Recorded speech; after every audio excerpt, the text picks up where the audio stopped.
and we will go ahead and get started on item 18. So I think we'll hear a little bit from Ms. Link before we jump into our questions on this. Does that work for you? Yes. Patricia Link with the Law Department. I want to set some context for this conversation, and I know last time we talked about it, we had kind of two issues going on. Council passed a resolution in 2024, essentially talking about how City Code restricts placement and relocation of billboards near residential and community spaces. And the redevelopment that we're experiencing in our city, including transportation improvement projects, may require relocation of additional non-conforming signs than maybe we had previously experienced. But I do want to make a couple of points. One is that we allow relocation today, and there are parameters around it. We also allow relocation on a site if a sliver of a tract is taken because of a project, or actually we've had this come up with AE transmission lines where they have to move the billboard. In those instances, they are allowed to relocate that sign. And so we will continue, kind of regardless of how council ends up deciding this issue, there will still be relocation provisions in the code. So I do want to make that clear. And the ask from the council was to make it more flexible. And so the way that we are proposing to accomplish that based on what council has asked for is to kind of reduce the number of barriers to relocating a sign. So today you have multiple.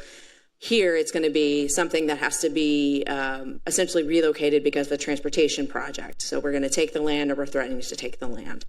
And it could be us, it could be TxDOT, it could be another jurisdiction, because we actually regulate billboards within the city limits and also in the ETJ. So this provision, what we have proposed at this point is to say no on scenic roadways, which is consistent with current regulations, and no actual placement on a tract that has a residential base zone.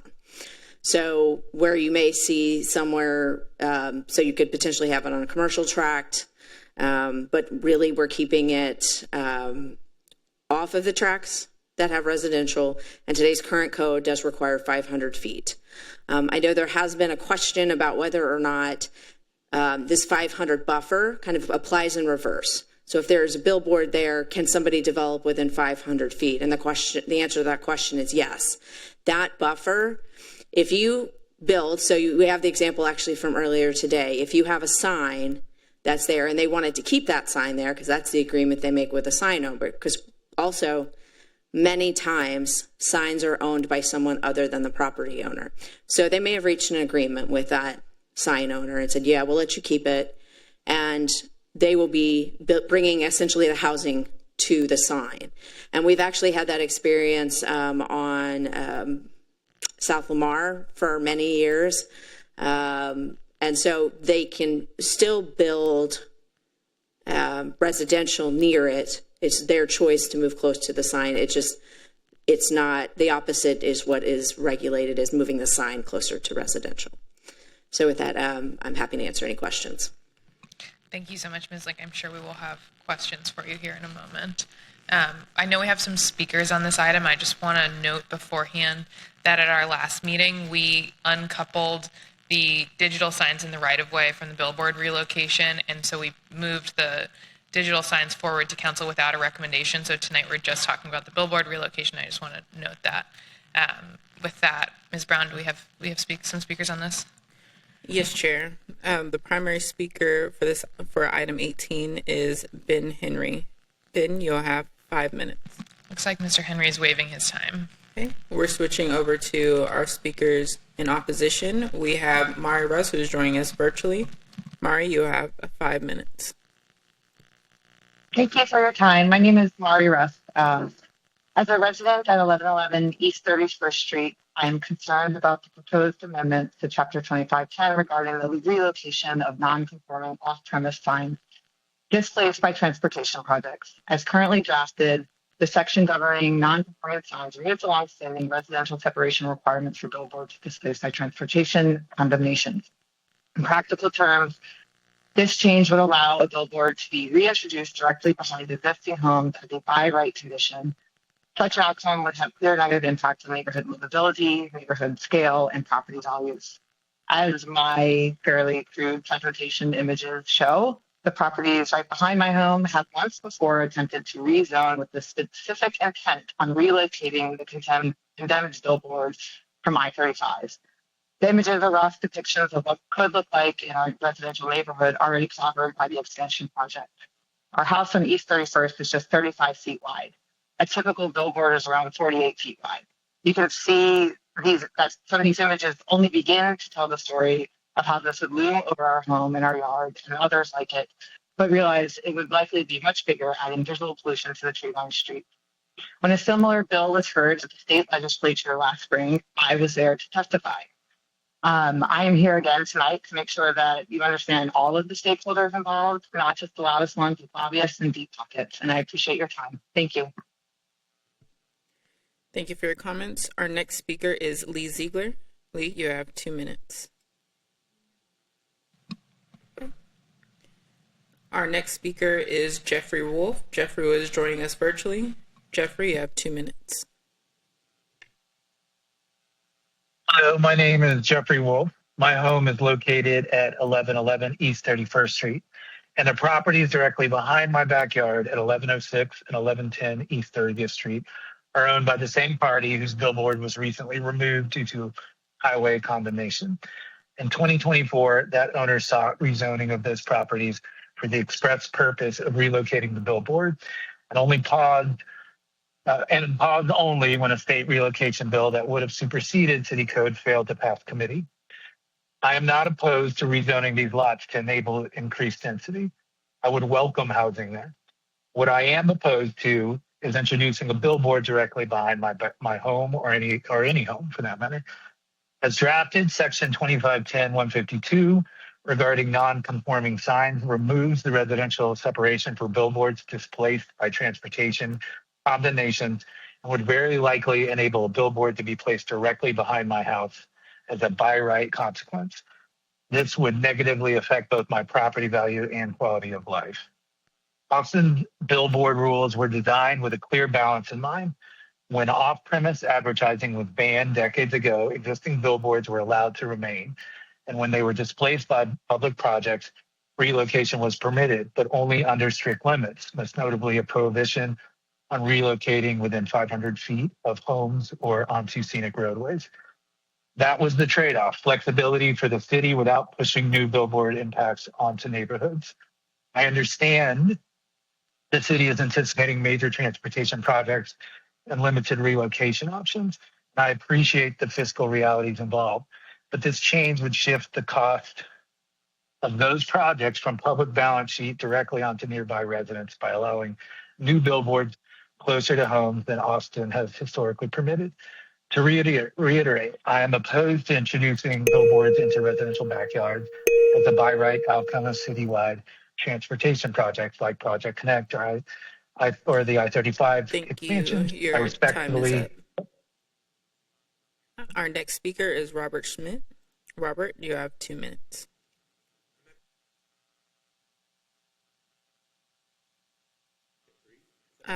Unfortunately, no, it's in the order of the sign up.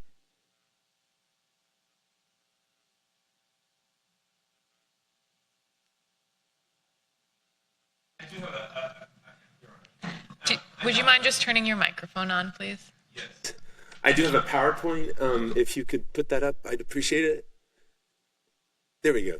So I also live by this billboard on 31st Street, just right across the street from it. And if you could go, the new ordinance is going to allow these billboards to be moved direct. The people who just spoke are my neighbors, Mari and Jeff. And it is going to be allowed to move right behind their house and just across the street from my house. Can you move to the next slide? So the new proposed change is not going to have any limitations on how close the billboards could be moved to homes. Right now there is this 500 feet distance. And that is going to impact, it's certainly impacting us. It's potentially could impact you all if you live near a highway or a major road. It's going to impact constituents all around Austin. And so this is a real thing that we are dealing with. And if you can move to the next slide, please. So this is kind of what they were showing you before, but right there is a illustration. And you'll see there was an old billboard there. It was huge. It was 48 feet wide. It was really tall. And then they came in, and now if you go to and you can see at that point it was fairly close to the homes. It was 115 feet from a home that's right there. It was 230 feet from Mari and Jeff's home that just spoke, 150 feet from there. Now they've come in and they've torn down all of that part for I-35's widening, and they want to move the billboard to a tract that's owned by the same people. They're going to demolish the homes, is what they plan on doing, and moving it to where it could this is like a medium case scenario where it could be 67 feet from the home of our other neighbor, about 100 feet from Mari and Jeff's, and I live across the street, so it could be a couple hundred feet. Can you go to the next slide? This is literally what Mari and Jeff will see from their backyard. And that's the billboard that was up on Google Earth when I got this slide off of it. And that's what they will see. And it's not an exaggeration. That is what they will see. It's a lit billboard at nighttime. Can I keep going for a few minutes? You can take a moment to finish up. Next slide, please. That's what I will see on our front yard. And that's what the neighbors are going to see. And can you go to the next slide, please? Billboards are crazy out there. And it's going to impact kids who are playing in the yards. It's going to impact my property value. If you can go to the next slide. Oh, there's literally hundreds or thousands of billboards in Austin that are owned by Reagan Billboard Company, and there's other billboard companies. You can go to the next slide, please. It's going to move it right to our houses. I'm 60 years old, and I'm thinking about retiring. I've owned that house for 15 years, and it's going to make our property value go down dramatically. And you all will be in that same spot at some point. Your friends and neighbors will be in that same spot. It's going to reduce my equity. It's going to increase light pollution. It's going to lose our neighborhood characters. And it doesn't benefit anybody. The main point I also want to make real quick, and thank you for indulging me. Can I make one more point? Please, final thoughts. On the highway, on I-35, where they tore everything down, there was this great Mexican food restaurant. There was also a place called Chicas Bonitas. It was a strip club, an adult entertainment club. And there was also a store called Dreamers, the store for lovers. And they all got torn down. Are they going to be allowed to tear down a house in our neighborhood and move over there and be exempt from the zoning requirements? What makes billboards special that they can literally ask for an exemption? This doesn't help anybody, any citizens of Austin. It only helps the billboard companies, and it can hurt real people like us. So thank you so much for listening to us, and thank you for the indulgence and letting me talk a little longer. Thank you. Thank you. I'm passionate about it.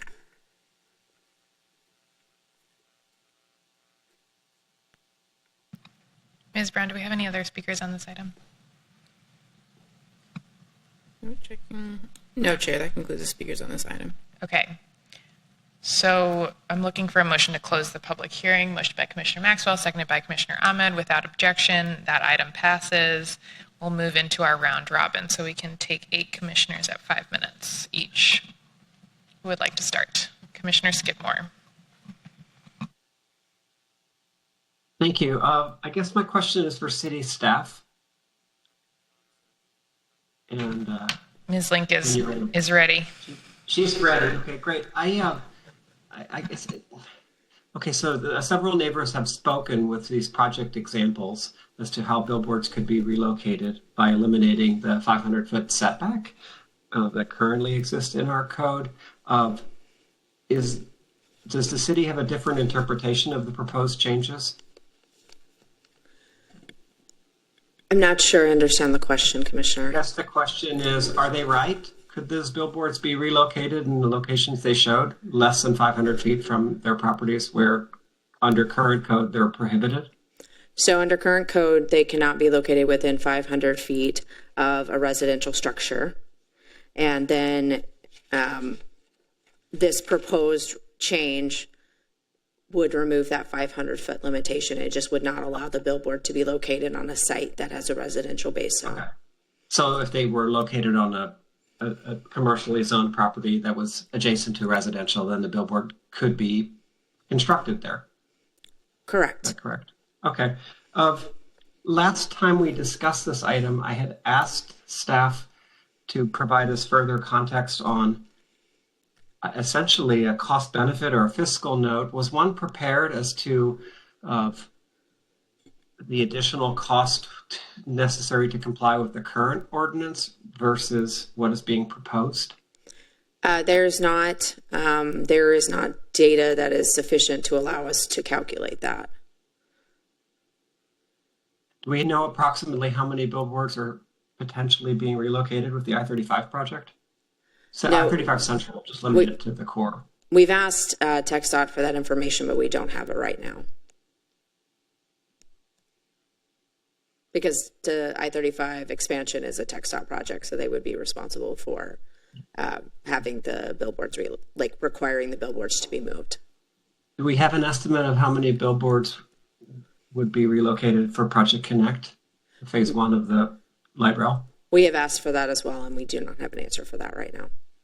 So in the city, there is the maximum number of signs, I believe, is around 580 total billboards in the city.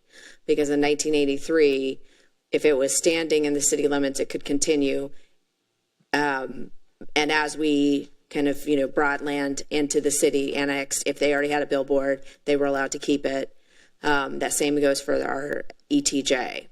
But we have not allowed new billboards. So we are in the range, my memory says 583, but it's, it's for sure less than 700. But I just don't have the exact number right now. And we don't know the extent of the projects, because the other piece of this is, as I mentioned earlier, some of those signs may be able to move on the lot, as opposed to having to do a complete site relocation. Was any consideration given to a different setback? It's probably 500. I guess I'm curious as to why we reduced it to 0. Because the council resolution asked to make it more flexible and to reduce the barriers. However, the commission can propose or recommend to the council that they put a spacing between residential and signs in. Are adjacent properties able to claim damages by a relocation of a billboard? No. So the only thing protecting them is our city code at the moment. Correct. Okay, no further questions. Thanks, Commissioner Skidmore. Other commissioners with questions? Yes, Commissioner Ahmed. Thank you, Chair. I know it's hard to ask you about the rationale that council may have had when they passed this, but my question here is, we've got 583 billboards, and in the past, the relocations have worked out just fine with the code as is, which has more onerous restrictions on where these billboards can be relocated to. And so if we don't know how many billboards are going to need to be relocated by Project Connect or I-35, why are we proactively trying to make it more easier for them to be relocated? Are we trying to fix a problem before something's actually broken, potentially? Council has asked the manager to look into it and to propose changes to allow for more flexibility. The commission as well could vote not to recommend these changes. Yeah. That is within the commission's purview as well. Yep. And then another question. In the past, to your knowledge, when any relocations have been or any billboards have triggered this part of the code to be potentially relocated, have most of those billboards been successfully relocated? Meaning, even with those more onerous requirements, have we been able to find a place for those billboards, or have we not been able to, and has the city or the state had to compensate the billboard owner in a lot of cases? As far as I'm aware, we've been able to approve every relocation application that has been submitted that met the criteria in the code. They're from time to time they've submitted applications that don't actually meet the standards in the code, and those have been rejected, and then they have found a different location. So as far as I know, those have all been able to happen, and I do know they have happened. As to how much TxDOT may have had to do, I don't know that. But to your knowledge, it sounds like the current code has worked in terms of relocation, and it seems like there's been provisions to protect residents, obviously. My next question is, has there been any analysis done on, so I know council's direction was to make those requirements looser for those relocations. Has there been any analysis done on if you don't make those changes, or if you reduce the setback from 500 to 250, will that be enough to absorb all of the expected relocations over the next few years? No, I think the challenge for us again is I don't know the scope of the number of signs that would need to be relocated.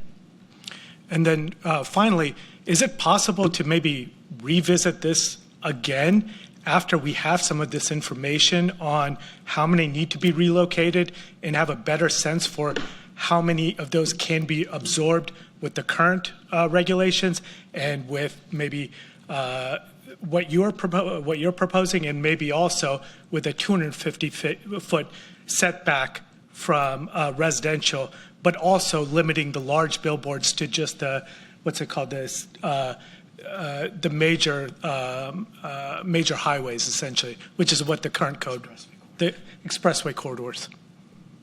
So at this point, we are on track to go to council. My expectation is we will be at council on the second meeting of February. And once they make that decision, the code will be amended, assuming they approve it, or if they change it as well, or they decide not to change it. But the commission the commission is authorized under city code to initiate amendments to the land development code. So that would be a possibility. My suggestion is if the commission would like to recommend to council for a buffer between residential and the signs, I would encourage you to take that opportunity now so that council will have that when we take that to them in February. I appreciate that. It's difficult for us without having any information on, how many relocations we're possibly talking about. But that's why I was asking those questions. Thank you. Other questions, Commissioner Ahmed? You finished? I'm finished. Thank you. Commissioner Powell. In the first section that clarifies on a track that is partially or fully taken or conveyed under the threat of condemnation for transportation improvements piece, would there be tenable language to differentiate between projects there? Ergo, something that clarified Project Connect, which Austin voters voted for and approved, versus I-35 expansion, which was a, let's say, TxDOT initiated project. The commission could make that recommendation to council. My suggestion would be, if that's kind of where you are landing on it, to probably make your motion in that format, and then we will figure out what the correct language actually would be for the ordinance for council. As a general recommendation? Yes. Yep. Gotcha. Yeah, because that's the critical part here. Is it, I haven't done this before actually, I know we usually do primary applicant. Is it kosher for me to ask the speaker to come You up can for ask question? anyone. So the individual here, I'm sorry, I forgot your name, sir. That's all right. I'm Bob Schmidt. Bob Schmidt, gotcha. So, Mr. Schmidt, did you at any point vote for I-35 expansion as an Austin voter? Absolutely not. Absolutely not. I did vote for Project Connect, by the way. Very good. So, you know what? Yeah, that's it for my questions. If anybody else has any, I'm happy to answer. But thank you. You guys are asking very good questions. Appreciate it. Other commissioners with questions? Commissioner Bedrosian. So reading through the code, there is a provision for relocated signs have a sunset clause of 25 years applied to them.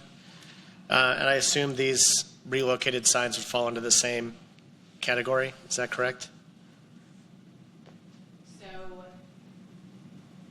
So they would be part of that same section.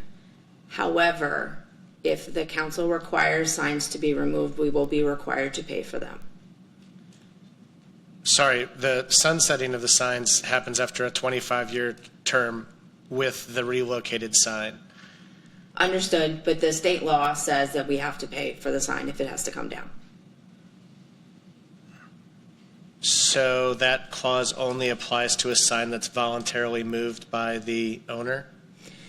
So that clause, we have not had the provision in effect for 25 years because the relocation provisions, if I have the dates correct, came into effect in about 2008. So we have not had to require any of those signs to come down. However, at this point, it would cost the city money to require them to take the sign down. So the code clearly states that if you move a sign, it has a sunset period of 25 years. What you're saying is it doesn't matter. The city still owes. State law overrides city code in that way.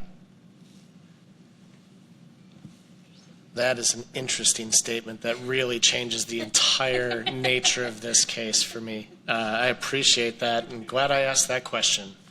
So what you're saying is, first and foremost, we've not encountered a sign that reached its sunset term period. Not that I'm aware of, because if I remember correctly, the relocation provisions came into effect in around 2008. So if you apply 25 years to that, we're still a few years away. Cool. And the cost, do you know, how is the cost to vacate a sign, how is it assessed? Is that a negotiation? Is it a fixed cost? So state law, ever so conveniently, has a formula for us. And essentially, we look back to the average gross revenue for the preceding 2 years, and we multiply that by 3. So depending on where that sign is located today, depending how profitable it is, that increases the cost to relocate the sign under state law. So there's no encouragement for the city to actually approve relocation if they're planning to sunset it, because the cost to vacate the sign is the same today as theoretically it would be 25 years from now, plus inflation. Not sure I follow the question. What is the incentive for the city to allow the relocation if the plan is to sunset that sign in 25 years anyway? The benefit to the city in relocation, council decided that that was an appropriate way to handle signs. Part of what it does is there are signs located on scenic roadways, or there have been historically. And part of our code says if you are on a scenic roadway, we would like you to no longer to be on said scenic roadway. But that's a voluntary, they don't have to vacate that property unless there's some transit project potentially that would take that land. Or some other condemnation project, correct. Oh, okay. So a couple of quick other things, because I'm going to run out of time here. The clarifying the backwards applicability, we understand that there are some cases that have been suggested that they were interpreted under that 500-foot area as being applicable to prevent development adjacent to a sign. I am not aware of that, and I'm not sure how that would work when this provision applies to the relocation of a sign, not in 25-2 or zoning regs or any other provisions. So this chapter in and of itself only regulates signs. Heard on that. Now, if I'm a reviewer on the city staff and I'm looking for how close a building can be to a billboard, where would I find that in the code? Actually, probably your bigger issue, to be honest, is going to be AE electrical lines. But they still have to follow the general setbacks of the property. So if the zoning says they have a 25-foot setback, then they have a 25-foot setback. Okay. My time is up. Thanks, Commissioner Bedrosian. Other commissioners with questions? Commissioner Maxwell. Well, first of all, I really want to appreciate our speaker tonight for coming back and visiting with us again on this issue and answering these questions. A couple of detailed items.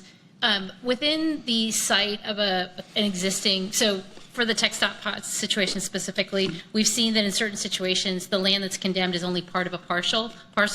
Is it possible under the current regulations or under the new ones to move a billboard within the same plat without having to have any sort of change, or just basically to move it, say, 10 feet to sort of come into compliance with the condemnation that might be suggested by TxDOT?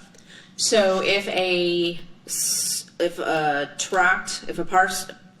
of a tract or a portion of a tract is condemned and the sign happens to be there, it can be relocated on the site. So that would not need a change. The changes that you all are proposing do not need to address that particular case already. Correct. This is for essentially the billboard cannot stay on the property. So if it can move within its own property because of the way the condemnation is done by TxDOT or whomever, they can actually relocate within their own plat. Correct. Provided Okay. it meets the so then a second question was in terms of going forward and having more of these sort of billboard relocations, would it be possible to add this as and I'm going to ask a question here, a potential use to be put into our use table so that you could say that in a future zoning case you did not want a relocated billboard in your new development, for example, that might give the neighborhoods some additional way of controlling billboard relocations coming to new zonings? I would not recommend that. I'm not sure how that would ultimately play out in a case. One of the things that happens is the property owner owns the property and then somebody else owns the sign. And so the property owner and the sign owner have to come to an agreement. But I also, at this stage in our, changing to the LDC, don't recommend adding things to the zoning code that don't actually. I fully understand. It was just a curiosity as to how we could potentially prevent relocated signs ending up in specific places now that we are giving additional flexibility to where they can go. So that was a kind of general question of, in addition to thinking something like what the 500 feet might look at 250 or setbacks or whatever else, what other tools we could use in our zoning code to potentially protect against additional sign relocations where they may not be appropriate. And then I think an additional question that we had, just generally speaking, was in terms of the sunsetting, just to clarify, that date from where the sunsetting starts, is that usually when the new billboard gets relocated and puts up, or the 25-year clock, or is it at some point when the application is made? How does it work generally now? So in order for someone to relocate a billboard today, all of your billboards have to be registered with the city. And then you submit an application, and staff will review the application for making sure it fits all of the parameters. And then once it's approved, then they have to pull down the existing sign and then relocate the new sign within a time frame. I think the code says 90 days. There's a 90-day window in there. And at that point, when it is relocated, is when the 25-year clock would start to run. So just to confirm, the 25-year clock starts when the actual new billboard goes up officially. Correct, but we don't like a lag between the old billboard. One of the concerns we've always had to kind of guard against is the old billboard not coming down. Yes. So. Okay, great. Those are my questions for now. Thanks. Thanks, Commissioner Maxwell. Other commissioners with questions?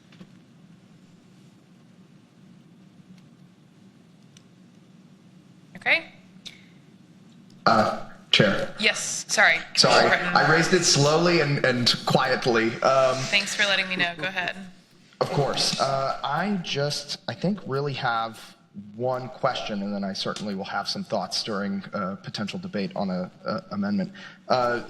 Please apologize, or I apologize for maybe my lesser knowledge than the commission members, as I was not a part of this item during our last meeting.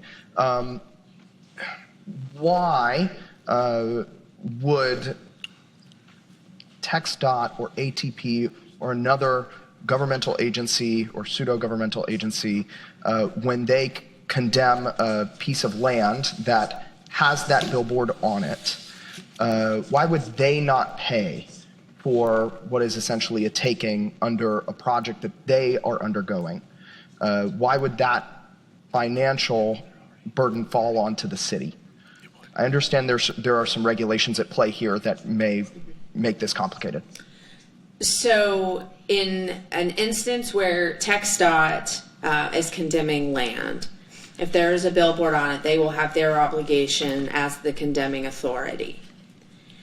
And if we don't, if it comes down from TxDOT because of a TxDOT project, we provide a relocation opportunity for them in the code if it meets all the criteria. And so in that instance, there may still be cost on TxDOT. The same would be for us. There may be some costs that we have to cover, but it is less expensive to pay for some of those costs than it is to pay for the actual complete pull down of the sign and not being able to relocate it. So when TxDOT, for example, moves forward with the I-35 project, even just maybe in the central part of I-35 Central, we would share costs even if a billboard was relocated? In that instance, the expenses are not on the city, they are on TxDOT, if TxDOT is making them take it down. But we have the ability to relocate, and they will want to exercise that ability to relocate. And we provide for that in the code today. And if we say to a sign owner, you can't have that sign anymore, and not because of it, because our regulations don't allow for new billboards with the exception of relocation. And in relocation, you pull down a sign and you replace that sign. We would potentially have some liability as the regulating agency over signs. So it's a little mushy. I think us having a relocation provision has probably saved the city ultimately over the years, probably some money. Thank you for explaining that. And that's all my questions. Thanks, Commissioner Breton. Last call for questions. We'll have more opportunity for discussion. Okay, so let's look for a base motion, which typically would be staff recommendation, and then we can go from there in amending it. A base motion by Commissioner Maxwell. I'll second so that we can have that discussion. So that's base motion for staff recommendation. Okay, so the way that we will kind of work through our amendments is we will start by taking up any amendments that were shared with staff ahead of time. We didn't have a working group on this, so we don't have working group amendments. And then we'll move into day of amendments. So I'll kind of just go through the list as shown on my agenda, and we can propose amendments from there. So I believe we had some amendments shared ahead of time. Is that correct, Ms. Brown, Ms. Garcia? Yes. Can we pull those up on the screen if possible? Commissioner Bedrosian, I think you shared some amendments ahead of time? I did. Okay, so we'll take those. I think you were the only commissioner that shared amendments ahead of time, so we can go through all of those, and then we'll move into day of amendments. So if you want to speak to those kind of broadly at first to what your goal was, and then we'll go one by one, and commissioners can ask questions of the amendment maker through this process. Before and after we have a second, we'll be a little bit more casual with it today. Okay, so I can speak on all of them. Yep. I can speak on all of them at the same time. You can speak kind of broadly on them, and then we'll take them one by one. So the goal of these amendments, I think, was in line with, or at least we were trying to be in line with the original council resolution here, which is to provide some flexibility to the relocation of signs, especially as it impacts transit projects in our city. There's also a goal to reduce the burden on taxpayers for the relocation of the signs to the degree that we can avoid paying a lot of money to the sign owners in exchange for our transit projects. Now, I will say that these proposed amendments were drafted under a different assumption of the meaning of the sunset clause, and this is an interesting development here, but I'll go ahead and discuss the merits of them as it stands. So there's a proposed code amendment to 2510, 152, subsections B, 5, and K, which gets us down to the redlined code, which applies to these signs that are relocated for transit-oriented projects. And we are, most of these amendments are addressing the idea of the fact that there's no setback now related to these signs.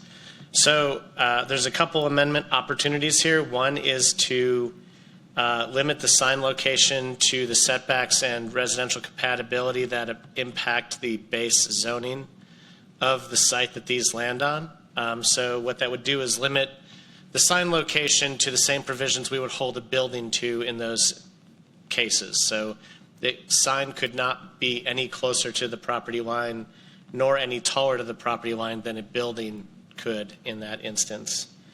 The second amendment, item 2B, is the same, or it sets a 25-foot setback as either the greater of the base zoning requirements or 25 feet. And then item C, 2C, would basically take the provisions in B5C, which apply to all other relocated signs, and apply those in kind to this item, but to reduce the setback from 500 feet to 250 feet or some other distance. And that is where we might request that staff provide some guidance on what a range of distances might be appropriate that ensure that we're protecting the residential neighbors that we have in our neighborhoods, like Mr. Schmidt, while also trying to make sure that we are providing the flexibility that council is looking for here. There's a fourth amendment proposed in here as well, and I would love staff's input on this item, which would stop the 500-foot buffer at the roadway, so that if there is a 500-foot buffer to a residential property that does not extend across a roadway, it only affects adjacent properties that it shares contiguous land with. And those are the current amendments being put forth. And just to clarify, are you still wanting to include Amendment 1 related to creating a new use based on your questions? I think that was a general recommendation that we might make later. Okay. Correct. Okay, so let's go ahead and take these up one by one, starting with 2. Mm-hmm. Okay. And we'll take that one up all together, and we can make changes to it as we need to. Can I just give context to 2 and just say, Sure. basically, 2 is meant to modify the distance, right? To either say that we are going to establish a new distance and solely a new distance and leave the rest of code as it is, or that we're going to try to apply all of subsection C to the transit relocated signs, but modify the distance as a means of meeting council's request for flexibility.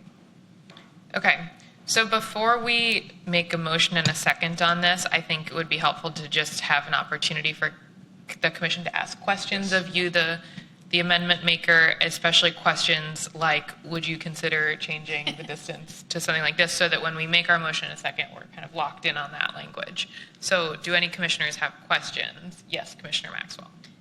Just to clarify, because I think this might be helpful for the fellow commissioners, the distances between A, B, and C, do you want to speak to those? So like A, you might get X number, B, you might get Y number, and C, we're really saying somewhere between 500 and 250 feet. The distances on A are really flexible because it depends on the nature of the zoning of the property that's adjacent to the residential plot that's there. Taking A and B in concert, I think what we're trying to do is guarantee 25 feet from the property line, and I think that's probably the better of the 2 options, is to combine those 2. The goal here, though, as stated, is really to say that sign code should not be more permissible than our building code. We should not be able to put signs in places we can't put buildings. We shouldn't be able to build signs that are taller than the buildings that we can build adjacent to them. I think that feels to me, at least as a stance, I don't think it really does all the work that it could in terms of that still somewhat proximate. Mr. Schmidt would agree with that. But I think that at least it establishes at least some guidelines there. Yeah. Sorry. Yes, Commissioner Gannon. I've got a question, just a clarification, I guess. In this, I'm assuming that this includes height restrictions, so you can't build a sign higher. So say that you're in an SF3, then you would go 35 feet.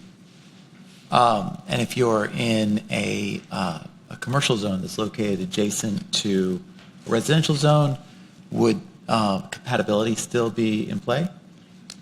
Specifically, compatibility is what we're looking at, right? So it can't, a sign wouldn't be able to go in an SF3 lot because it would be a residential zoning. Residential zoning is already obviated. Right, okay. But it would be for a commercially zoned property to adhere to both the setbacks of that base zoning, but also the residential compatibility that extend to control both height and distance. Gotcha. I think we're just talking about ABC right now, right? That's correct.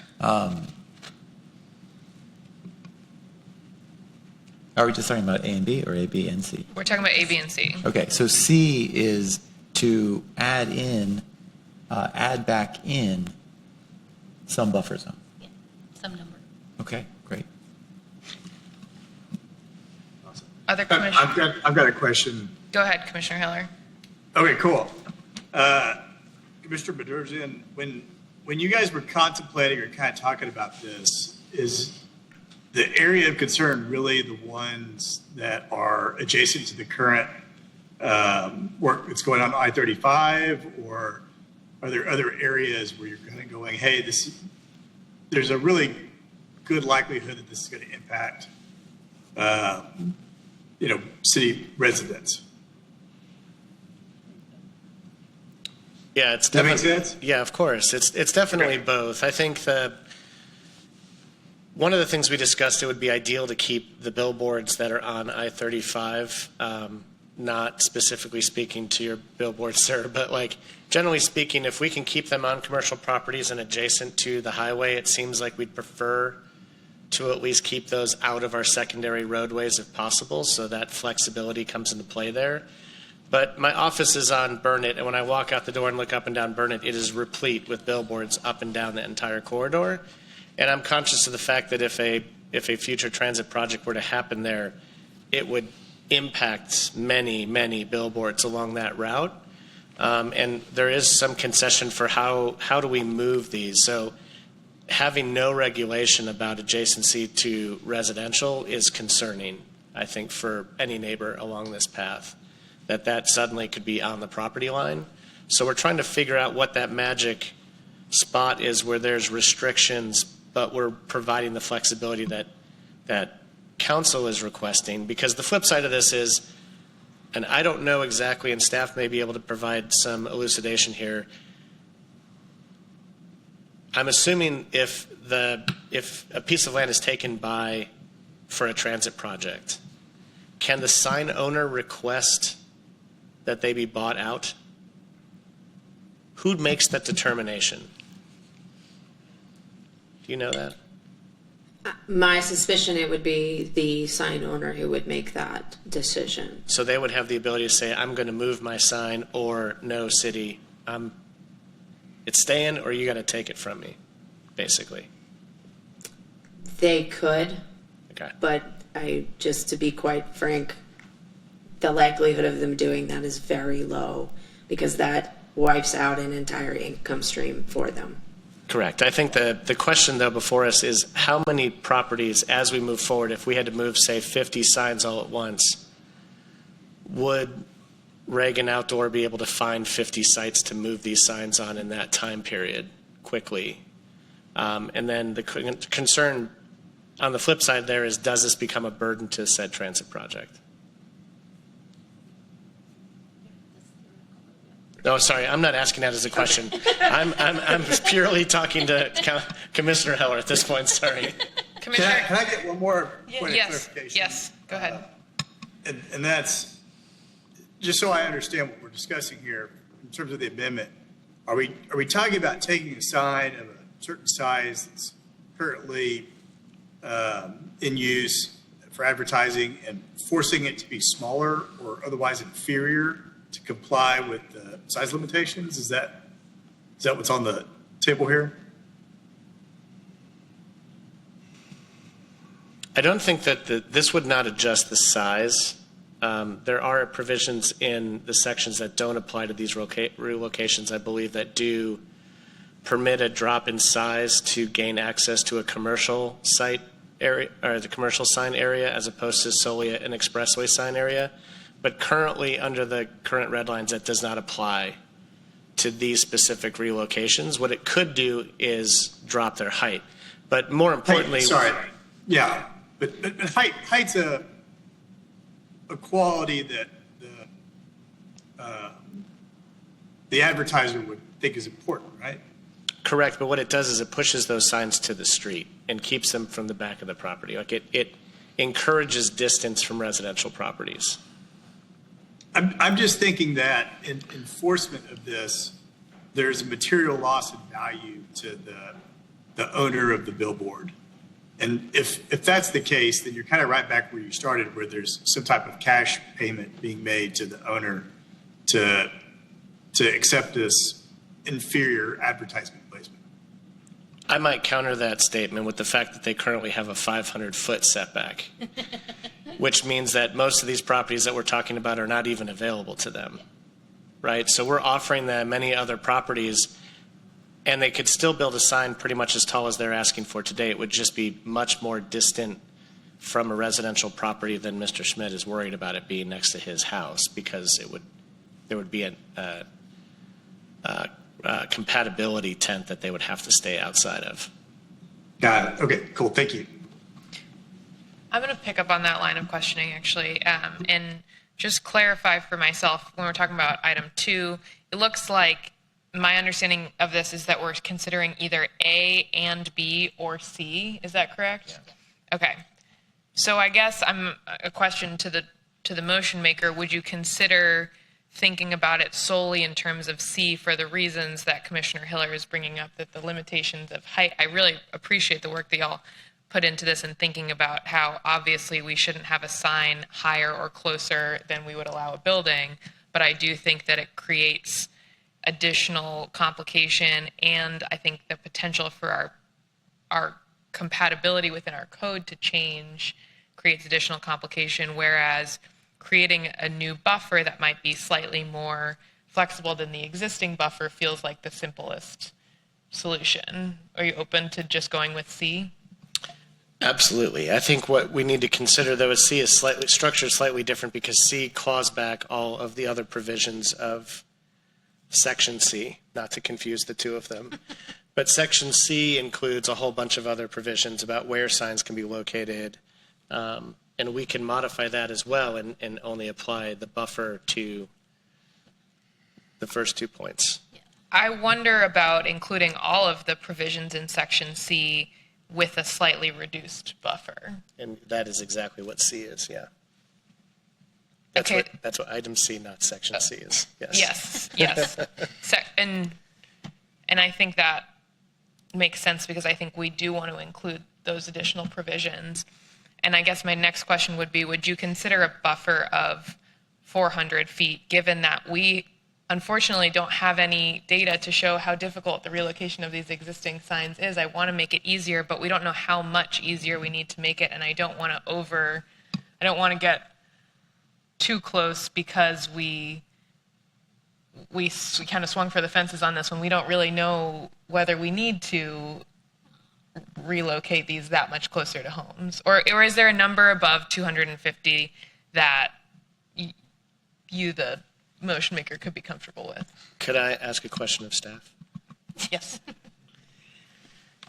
Is it possible for us to request that you study the distance and present to us what you think is a range that would be, or present to council that would be that would meet the intent of increased flexibility?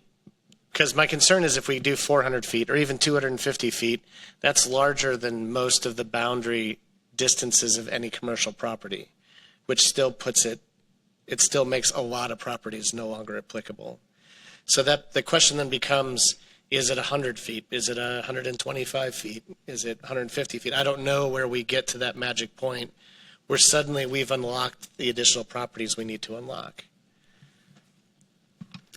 Go ahead. So the question is for you, is that something the city can study? To be honest, I don't think so. Okay. Because of all of the factors that are going to come into play. And I mean, I recognize this is a little bit of a chicken and egg situation that the commission's in, and I appreciate that. I think council is trying to be proactive so that we don't kind of end up in a space where we're completely reacting to the problem.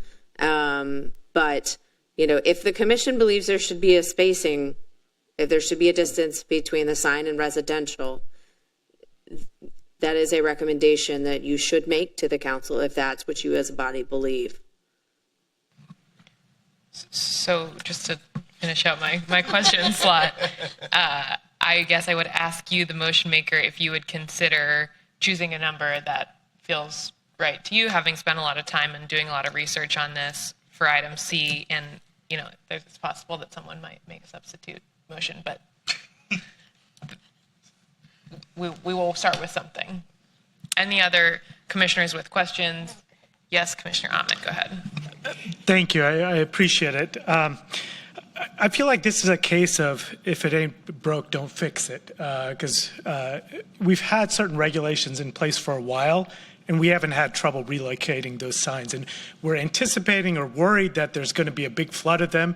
But the problem is we have no information to really do the analysis to determine how we make this change. We don't know how many relocations are going to come. We don't know how many can be absorbed with a 75-foot setback versus a 500-foot setback or anything. And I think those initial requirements that we had on relocating were probably thoughtfully done to make sure that residents like yourself are protected. And so I would like to keep it as similar to the current code as possible while trying to entertain or trying to help council with, I guess, their goal to make it more flexible. So I would strongly back what the chair had suggested, and that is 2C. So keep all of the requirements that are in B5C. And importantly, one of the biggest requirements outside of that setback from residential is the fact that larger billboards greater than 300 square feet have to go into a corridor sign district, I believe, which means a major highway. And I think they belong there, not in an urban location. So I want to be able to keep all of those restrictions, and then I would only want to slightly reduce the setback amount, the residential setback amount, in the absence of any more information. So I think the 400-foot is actually a good option for that. Thanks, Commissioner Ahmed. And I want to note that I recognize that I sent us on this path, but I want to make sure that we're just asking questions of the motion maker right now, and we'll move into debate momentarily. I think I saw that Commissioner Breton has a question. Yes, as related to our conversation regarding height of billboards, compatibility, setback, and so forth, I might offer to the motion maker that height can be a very variable thing, both in terms of impact to, I think, the neighbors. A taller sign may be more amenable than a medium-sized sign, and a short sign may be more amenable than both, so that it does not block sightline, and maybe vice versa for a company that may need relocations. Similarly, in the conversation that we have been having related to unsurety of the changes that we may be making tonight, or recommending to council rather tonight, that Commissioner Bedrosian's point about Burnett, we currently do not have data on how many billboards may need to be relocated, either from Project Connect or I-35. And it would be my expectation. I may be interested if staff has an understanding of the volume of relocations that have happened since 2008, so that we could understand better what might need to be absorbed when we do have numbers from TxDOT, from ATP.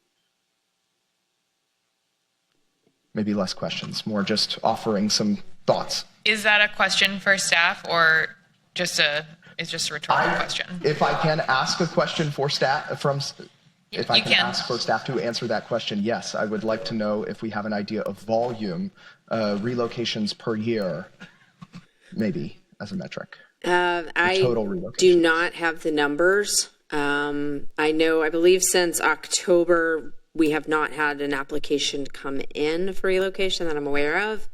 I'm trying to think, I think last year there may have been maybe a handful, but this is really just kind of based on anecdotal information that I have from staff about questions that they have about applications. And if I may, Chair, refreshing myself on some of the proposed language and timelines for applications and relocations, that may be something we want to look at if we expect a large volume of relocations.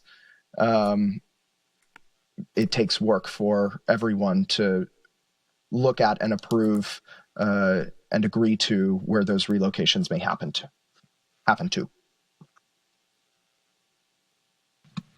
I'm finished. Thank you. Thanks, Commissioner Breton. Okay, unless there are any urgent questions about this, I think we should go ahead and take it up as an amendment.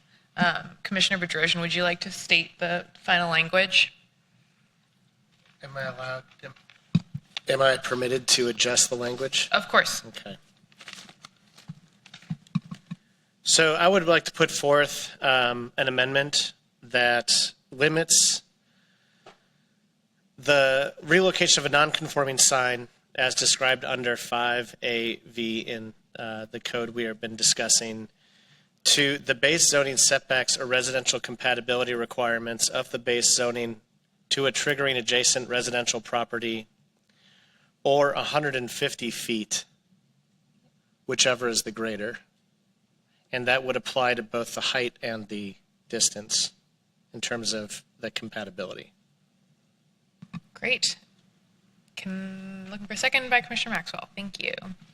Staff has something to say. Go ahead. So to make sure that I understand the motion, the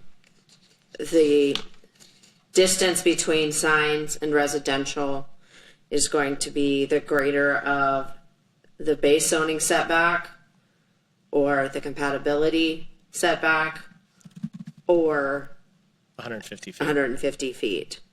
And that is for distance, and it'd be the greater of those.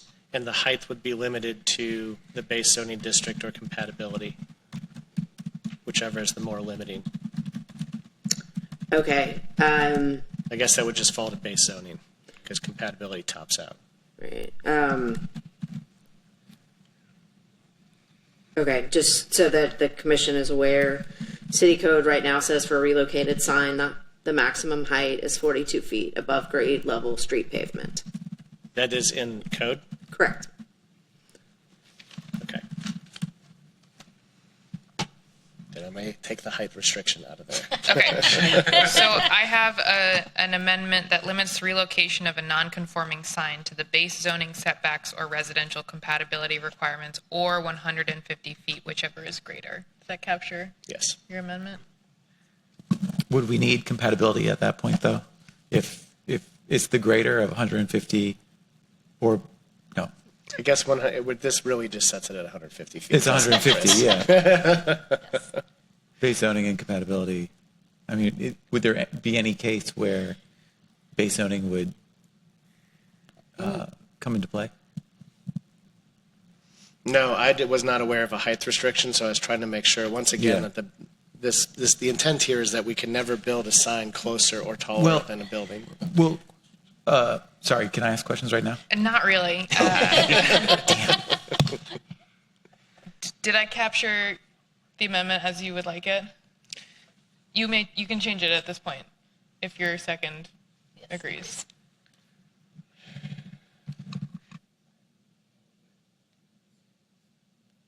The language doesn't make sense as it stands. It should be at 150 feet. Okay, so Go ahead. Sure. I think it does make sense because there could be a case where the lot that the billboard is being relocated to is not adjacent to the residential. There may be Directly adjacent. Yeah, there may be a secondary buffer lot where we want to keep it. Agreed. I would say keep the original language. Okay. Then I'll stand with the original language Okay. as you read it. We have a motion and a second for the language as read. We will move into debate for this amendment. Would you like to speak for Commissioner Bedrosian? So the reason for this amendment, as already stated, is to provide the flexibility that council has requested. The goal here is to make sure that we don't have signs immediately adjacent to residential properties. It also is intended to make sure that we are acknowledging that the immediately adjacent property may not be residential, but the affected properties could be another lot in, and the compatibility does seek to provide some protection to those conditions as well. We are deviating from the original 500 feet to provide that flexibility, though, and this would not include the other provisions of subsection C. This would only modify add a new section under K that would address the distance from residential properties. Anyone speaking against? Commissioner Ahmed? I'd like to make a substitute motion. Sure, go ahead. And that's kind of in line with what I was saying before. I'd like the substitute motion to be in line with 2C, where for those relocated signs due to transit improvements, the requirements are exactly the same as they are for any other billboard relocations that are all captured in B5C. The only difference is the setback from residential is reduced from 500 to 400 to take into consideration council's direction to try to make those relocations more flexible. Okay, so I'll second that. I have a substitute amendment to match the limitations for all relocated signs as captured in B5C with a modification to item 3 to reduce setback from 500 feet to 400 feet for residential units, from residential units, I think is what that's intended to say. That's correct. Okay. Yeah. We'll move into debate for that substitute motion. Commissioner Ahmed, would you like to speak further to it? Yeah, and the main reason is if we had, like I said before, if we had more data around what is actually needed, then I feel like we could make a smart decision on the best way to reduce those restrictions. I don't think we have that data. And so I feel like we're just kind of, guessing as to how to make those restrictions looser. And the fact of the matter is they were there for a reason. They're there to protect residents. So I don't think we should remove them, at least substantially, unless we know exactly, what problem we're trying to fix. We know that they need to be reduced by a certain amount to, say, absorb a certain number of relocations and avoid paying for them or something else, right? Or at least know the number of relocations. So until then, I would want to be much more measured with how we end up making that clause more flexible. Anyone speaking against the substitute? Yeah, I'm absolutely speaking against the substitute because this is not the intent of why we're here tonight. We cannot actually sort of micromanage this down to just barely allowing a few new relocations. This is a full-scale issue that the city has to face. We've made it extremely difficult to relocate. We have two major transportation projects happening, Project Connect and I-35, where these billboards are already coming down. So this is not a theoretical thing. We're trying to be very proactive. And by extraordinarily limiting through the addition of all of these additional requirements and then saying a buffer of 400 feet, we're essentially doing nothing, and that is not acceptable. Anyone speaking for? I'm sorry, the commissioner is online. You're very small on my screen, so you might have to make yourself known verbally. Anyone else speaking against? Okay, let's go ahead and take, oh yeah, go ahead, Commissioner Hiller. I just was going to echo Commissioner Maxwell. I think a 400-foot setback is too limiting. And on the general principle of trying to make this increase flexibility, we should be voting against the substitute motion. Anyone else speaking for? Against? Okay, let's go ahead and take a vote on the substitute motion. Chair, Yes. I was hoping to speak against. Go ahead, Commissioner Breton, I'm sorry. It's okay. I will be relatively quick. I think earlier, Commissioner Ahmed, I heard you mention something about fixing a problem that we don't see yet, and I think I would echo Commissioner Maxwell's point here. I think also in the sense of I heard from staff being proactive in addressing some of the concerns that we see, delivering these projects that are essential to really supporting our needs as a city in terms of transportation is important. And I would like to avoid getting into a situation with a large number of billboard relocations potentially that put us in a spot where we would be unable as a city to effectively address how that is working. Thanks, Commissioner Breton. Okay, seeing no other speakers, we'll go ahead and take a vote for the substitute amendment to match the limitations for all relocated signs as captured in B5C with a modification to item 3 to reduce setback from 500 feet to 400 feet for residential units. Those in favor? Those against? Okay, so that item fails 3-6. So we'll go back to the original amendment, which is to limit the relocation of non-conforming sign to the base zoning setbacks or residential compatibility requirements or 150 feet, whichever is greater. So we had one speaker in support of this. We can take any speakers against or in support. Starting with against. Sorry, just commissioners. Anyone wanting? You go ahead, Commissioner Ahmed, speaking against. Yeah, I'll speak against. Again, for the reasons I mentioned before, I think, first of all, we're making a huge change here going from 500 to I think it's 150. We're also allowing large billboards, billboards that are meant for major highways to now go onto more urban streets because we got rid of that requirement as well. These were thoughtful requirements that were in there before, and we're getting rid of them without any idea of how much it impacts absorption or anything. So I'm very concerned about going this far with essentially just making it easier for the billboard companies here in Austin. I'll speak for briefly. I obviously think a greater setback is preferable, but I really want to make sure that we're changing this in some way, and I think it's important to send the message that we don't think that 0 feet is enough, and having 150 feet is an important change. I think it's very likely that council is going to move forward with this in some way, so I would love to see us make some amendments that we feel good about and send this forward tonight. So this is something that, while not the full extent of what I hoped for, I think is very reasonable, and I think that the commissioners who worked on this put a lot of thought into it, so I'll be supporting this. Anyone speaking against? Anyone else speaking for? Commissioner Gannon, go ahead. Yeah, I want to speak for it, and I think 150 feet gets the job done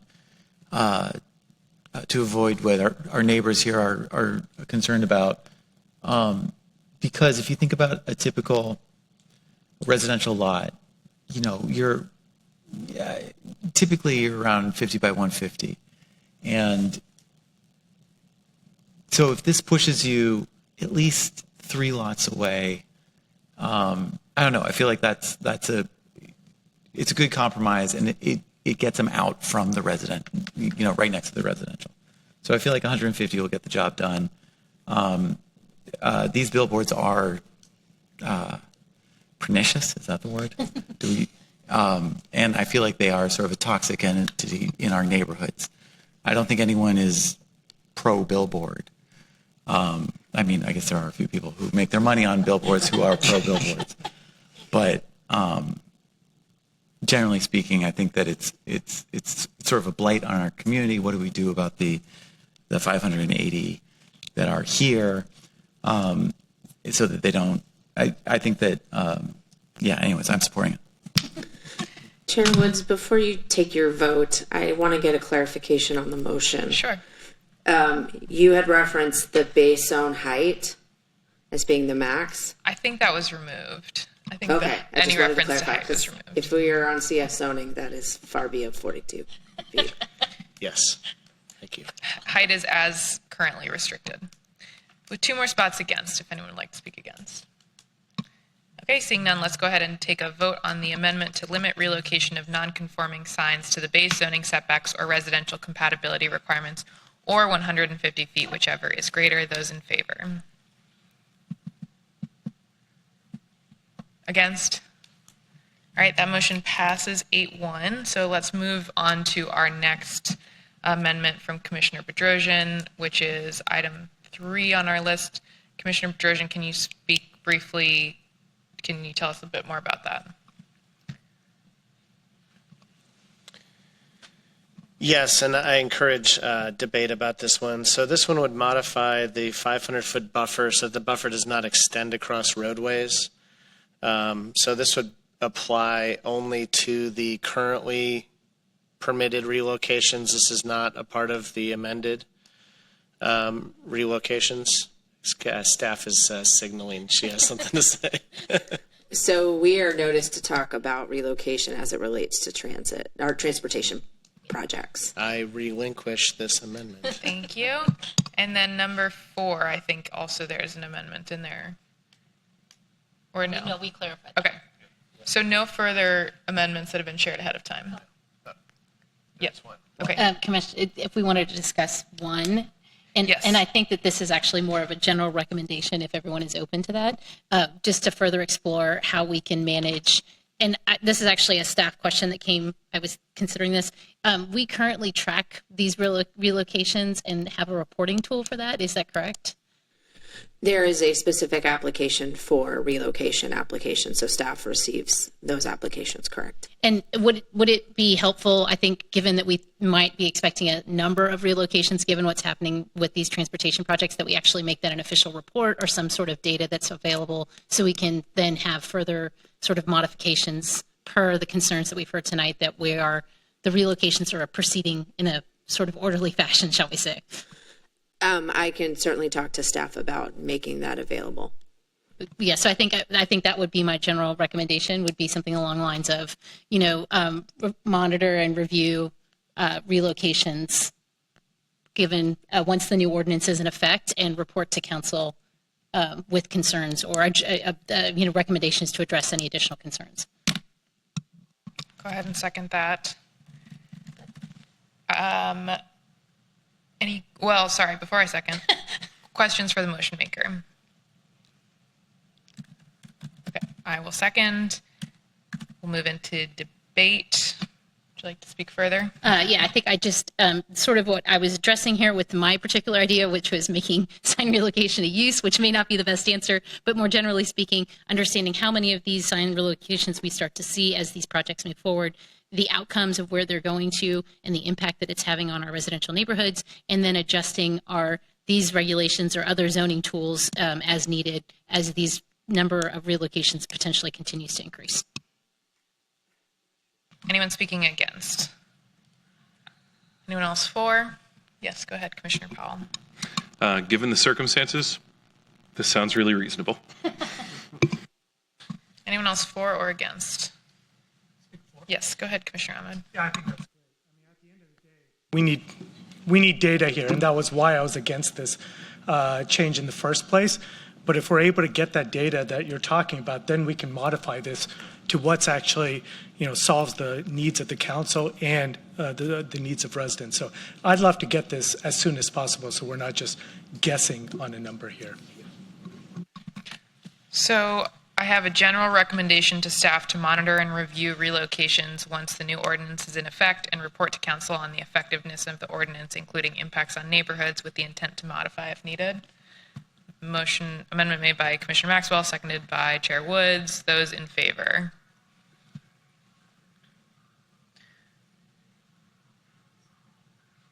On the screen, Commissioner Breton, I think you're holding up green. Okay. Any against? That amendment passes unanimously. Thank you for bringing that, Commissioner Maxwell. So having no further amendments that were shared ahead of time, we'll move into our day of amendments, and I'm going to just go down the list on my agenda. I have no day of amendments. Commissioner Maxwell, any additional amendments? Just one other clarification I wanted to ask staff about a potential amendment. Sure. Given that we're relocating some of these signs and there has been concerns about light pollution and sort of how that would be handled, is there any provision for adjusting the lighting of these signs given location into sort of a different area?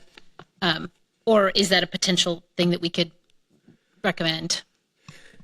So under code today, it says for each non-conforming off-premise sign relocated under this section, they are required to, when they have lighting, to install it that is energy efficient and it meets or exceeds international dark sky standards for pollution reduction.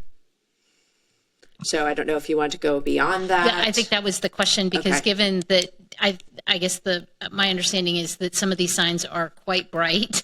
So I guess that is they would still meet the current code and there is not additional requirements given that they might be now in areas closer to neighbors. Is that correct? Am I understanding Correct. the codes? Yeah. Yes.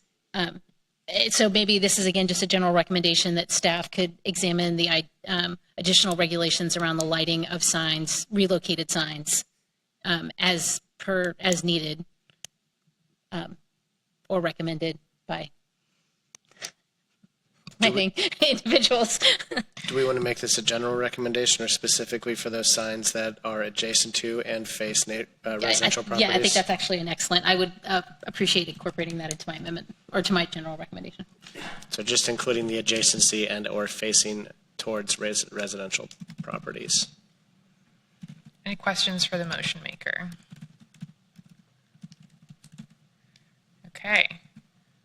I'm going to restate, and you can let me know if I got it right. So we have a general recommendation for staff to examine additional regulations around the lighting of relocated signs adjacent to or facing toward residential properties as needed. That's perfect. Thank you. Great. Looking for a second. Seconded by Commissioner Bedrosian. Would you like to speak to your motion? Yeah, I think this is just ensuring that as those signs get relocated, that we're really thoughtful about the additional light pollution or light impact on neighborhoods as they are moved potentially closer to some of these residences. Anyone speaking against? Anyone else for? Okay, great. Let's go ahead and take a vote on this general recommendation. Those in favor? That passes unanimously. Thanks, Commissioner Maxwell. Okay, I'm really done that. Commissioner Ahmed, any amendments? Not at this time. Okay. Commissioner Bedrosian. No, what's that? None at this time. Commissioner Powell. Yes. Go ahead. I'd like to make let me get the section right here, a general recommendation for council to explore updating section B 5A.5, Roman numeral 5, to differentiate between voter-approved transportation projects and not.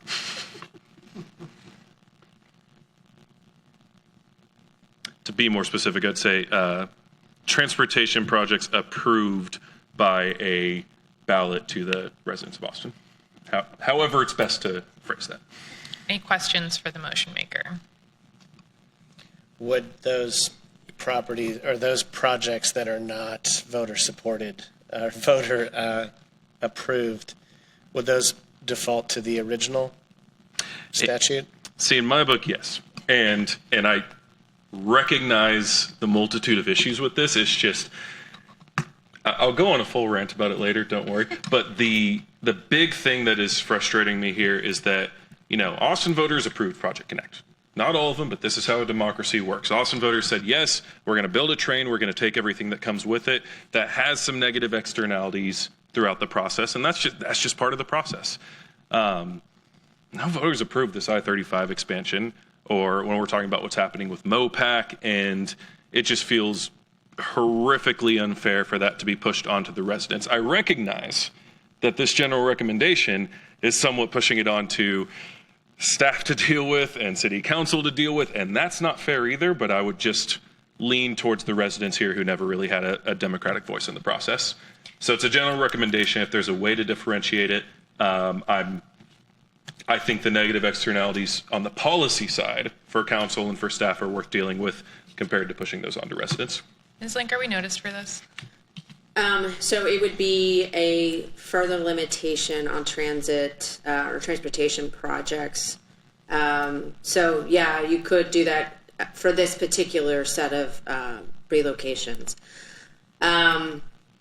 An easier to implement might be city project versus a transportation project initiated by someone other than the city of Austin or its local government corporations, that kind of thing. I like that. Yep, that's definitely the spirit of this.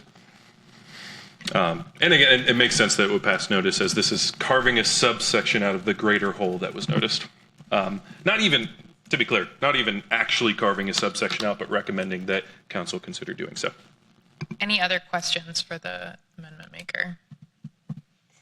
Okay, so I have an amendment for a general recommendation to council to explore updating B5A.5 to differentiate sign relocation for City of Austin initiated transportation projects and other transportation projects not initiated by the City of Austin. Does that capture what you're...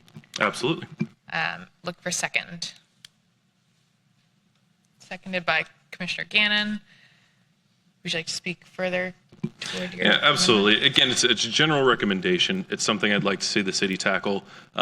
I'll go into more detail about this when we return to the main motion, but it just feels extremely unfair, right? It's unfair to everyone involved, but especially for residents who didn't ask for this. They didn't have a ballot on this. They didn't have any sort of feedback to say, yes, we want this I-35 expansion or MOPAC or any other TxDOT initiated pieces. So I'd rather put the burden on council and staff than on residents.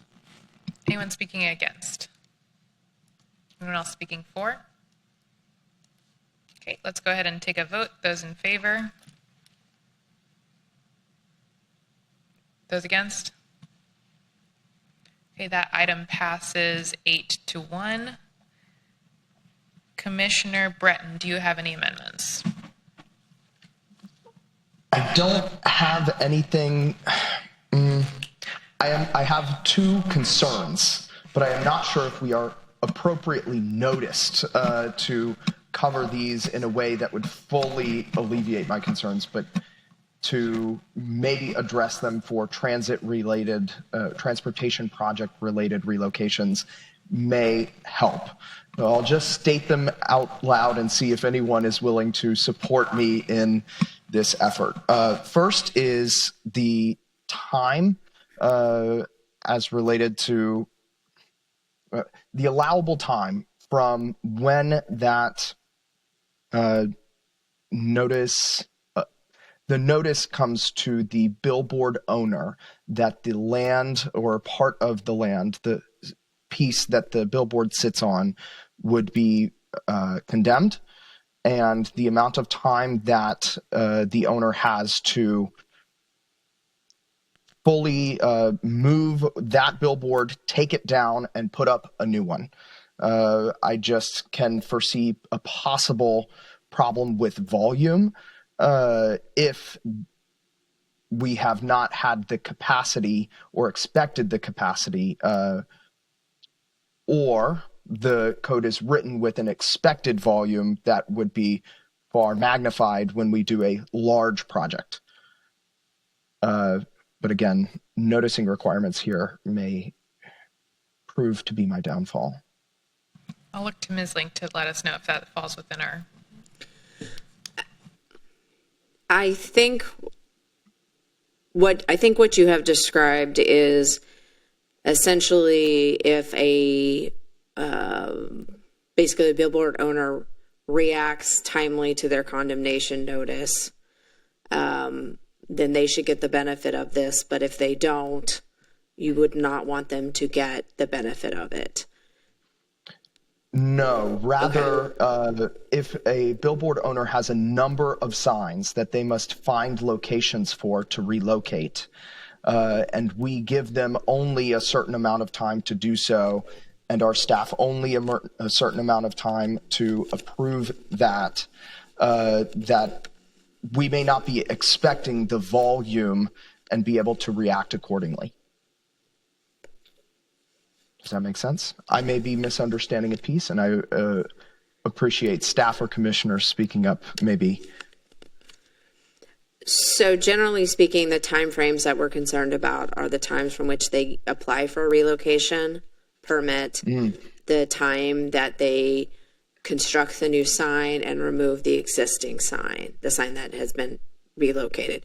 Because in fairness, they typically don't pick up the literal sign and pick it up and move it. They have to take it apart, and it's metal, and then, you know, maybe it's used for scraps. I'm not exactly sure, but they actually have to go build a new sign at the new location. So we want a short window of time for the application, essentially when you get the okay to do it and when you actually take those steps.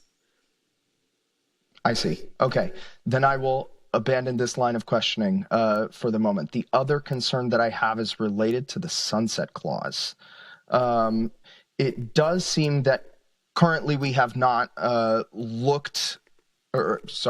we have not encountered a sign going through to the final 25-year mark and therefore being quote unquote required to take down, if I can be loose with my language.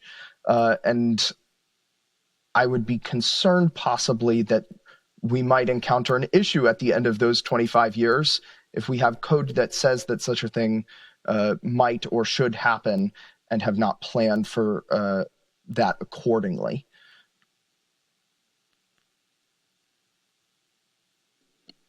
So I would say at this point, that's more of a general relocation question. So Okay.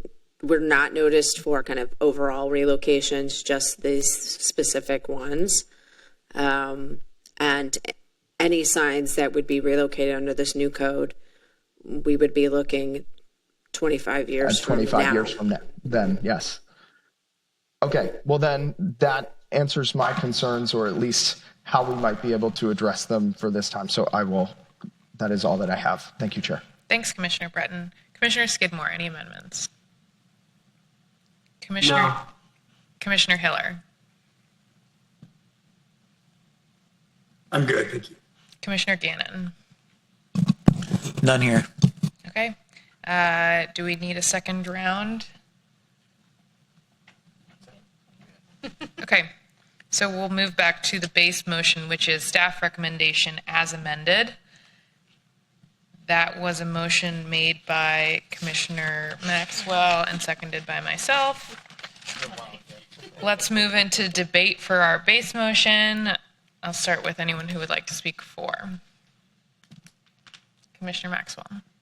I, again, just want to thank staff and the informal working group that has been trying to figure out the right balance here. And I appreciate that this is a difficult situation because we obviously are trying to address a complex issue that has had a long history in Austin in terms of how we feel about billboards and signage generally. I realize that there is no perfect outcome here and that we're sort of dealing with some difficult externalities as noted by other commissioners, but I do believe that we've come to a good place in terms of both the base motion and the amendments we've suggested and recommendations that we've made. And I am pleased to send this to council for their further consideration. Anyone speaking against? Yes, Commissioner Ahmed. So while I am happy that we've been able to add an offset for residential, and I think that is quite important, again, I would have liked to see that higher, but more importantly, as I was doing just some research there, actually, Commissioner Bedrosian and I were talking about the standard billboard sign. And so the standard billboard sign is 672 square feet. And so that generally is what you'll see on highways. And what you generally see in urban areas are significantly smaller. signs. And one of the things that that clause, I think it was 5AC, was doing was limiting those larger billboards from our urban streets and just limiting those to the major highways like I-35, I think 71, 290, and 183. So it's concerning to me to have signs that are appropriate for highways potentially get relocated to our urban streets in addition to that setback amount. And so that's why I'll be voting against this. Thanks, Commissioner Ahmed. Anyone else speaking for? Go ahead. I have a general question for what the commissioner just said. Can I ask it now? Or Unfortunately, no? we're past questions. Past questions. Okay. Just Okay. now in our Good to know. debate over the base motion. Anyone speaking for? Yes, Commissioner Bedrosian. I just want to say publicly to those that are in attendance tonight and those that have come out to speak and those that have spoken remotely and those that may be watching this on video tomorrow, which I'm sure there'll be many. I hate billboards. I mean, I really hate them. I mean, I think that everybody on this dais feels the same way. I don't think, as mentioned earlier, there's probably a handful of people in this country that love billboards. I love public transit more than I hate billboards. And I think that it is absolutely necessary for us to not let one preclude the other. And I think that the reason council put us here today and had us weigh in on this is because they feel the same way that public transit and our public transit projects need to move forward. They need to move forward with as few barriers as we can possibly give them. And so I wish for those that want my scalp tomorrow to just consider the fact that that is where these votes, at least for myself, are coming from. And I think for most of the commissioners on the dais right now is feeling a similar way about the fact that we're trying to make our city better and that billboards are terrible, but public transit is awesome. And we got to do everything we can to support that. Speaking against, Commissioner Powell, go ahead. So this is the aforementioned rant. First off, so I am going to be voting no on this, which feels unusual for a couple of reasons. One is that obviously I submitted an amendment that I'm grateful to have gotten approved by this body and that I do stand by. And also because I for the reasons Commissioner Bedrosian just stated, I mean, really, I don't blame anyone for voting yes on this. But when I look at this, and in line with the recommendation that I submitted, there's just a really, really big red line in the sand between what our community asked for and what is being forced upon our community in a way that I think is extremely unconscionable. And it's unfair to every single entity in this decision-making process. So I mean that so literally. Let's look at staff, for instance, right? Staff is having to deal with this situation, legal interpretations of billboards that they don't want to be incentivized to be relocated in the first place. They didn't ask for this I-35 or what have you projects. The state pushed that down onto them and is making us pay for it. And the staff has to facilitate that. I do not pity the work that y'all have to do. And as we've elucidated through this conversation, there's been so much data and so many unknowns that you'll have to sort through. So it's just a commendation to the City of Austin staff and legal team who's having to sort through this mess in a way that they didn't deserve or that they didn't ask for. It's also unfair to council. It's unfair for them in a time when budgets are so crunched, when there's never been more conversation about the nature of spending our taxpayer monies, for them to have to find a way to be efficient there, again, with a project that they didn't ask for and trigger an I-35 expansion or other projects like it. It's unfair for us because legitimately, though I'm going to be voting no, I feel a ton of pressure to vote yes for everything that's been said already, right? It's better to send forth some recommendations that could make lemon into lemonade than to submit no recommendation at all. So again, for that reason, if this passes, I really don't begrudge any of my fellow commissioners for voting yes on this. It's also unfair to the billboard companies. I mean, really, like Reagan and Lamar, and like I know Reagan's a family-owned business. I mean, they're a big business, but they're family-owned. They didn't ask to have to relocate all these billboards and do all of this. They should be compensated in a way where, you know, we look at the businesses and homes destroyed and what the state had to give them, and yet the billboard piece is falling onto our city. That's ridiculous. And most importantly, I'm going back to the example of our speaker, Mr. Schmidt, the residents along I-35 or along Mopac sure as hell didn't ask for this. It's unbelievable. It's ridiculous. This was something, unlike Project Connect, which I should be very clear. Project Connect, voters asked for this. There are negative externalities that come with that. That's okay, because I, like Commissioner Bedrosian, love public transit, and that's worth it. I-35 and projects like it were forced onto us, and we have to shovel everything that comes after that from the state's intervention on top of us. That's not fair to us. So I'm voting no because of all those groups that I just mentioned, all of which have been harmed by what's being forced onto us in the form of these projects we did not ask for.